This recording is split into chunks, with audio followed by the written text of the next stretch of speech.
So the 390, as I expected, is stuck, and surprisingly the bank that was exposed to the air has less rust on it than the one that had a valve cover on it.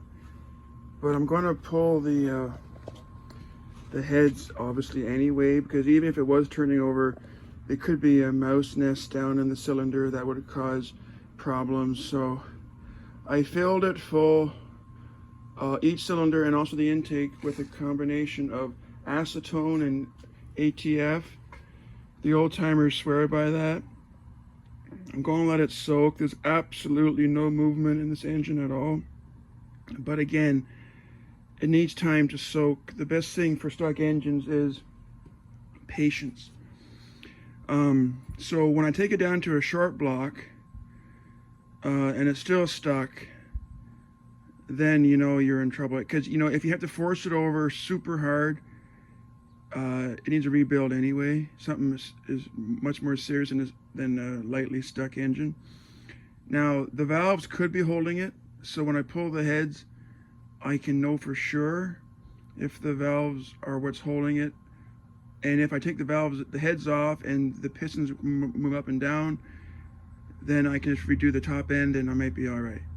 But the trick with this is patience, and do not be too rough, because if you do get it going by doing aggressive movement, then it's going to just cause more damage. So this method is only really, in my opinion, soaking an engine is for engines that were lightly stuck that will come back to life without major rebuilding. But if it's been off the road for 17 years with exposed to the air, the chances are that their valves are no good, and hopefully the pistons are still okay. But again, I won't know until I pull the heads. But I wanted to give you this first look at the engine with the ATF and acetone mixture in it. And as you can see, she's filled right up to the intake. So she'll be going down slowly into every orifice it can get into. But either way, I'm not worried about it. I mean, I didn't expect it to be turning over after sitting outside. Well, not outside, but sitting outside the car for 17 years. They had the intake covered, but this one end was open to the air, so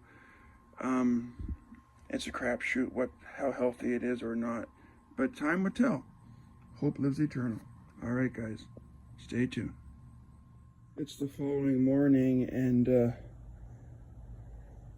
it's working, because when I left last night, all this bank, all the valves were working. On this bank, only the first two were working. And I took out the spark plugs to take away any compression, and all the valves are working. See? Spitting out fluid. They all work. See? Except for this one. So that was a bit sticky, but it's coming up. They all work.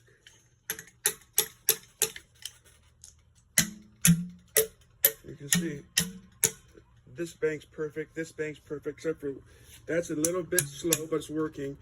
This one's not coming up at all. So if anything is sticking this engine now, from a valve perspective, it's this one. So I'm going to take off the heads, because it probably needs to be reseated or ground if it's not coming back up anyway. But I'm hoping that it will turn over if I take these heads off, so stay tuned. 1960 Cadillac 390. Every valve is loose and working except for this one. There. So watch.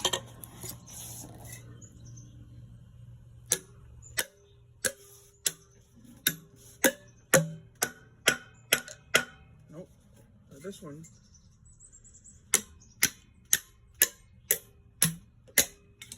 Even pushing out the fluid out of the spark plug hole. So this one is the only valve that's stuck. So I'm going to pull the head, and hopefully that will free up the engine.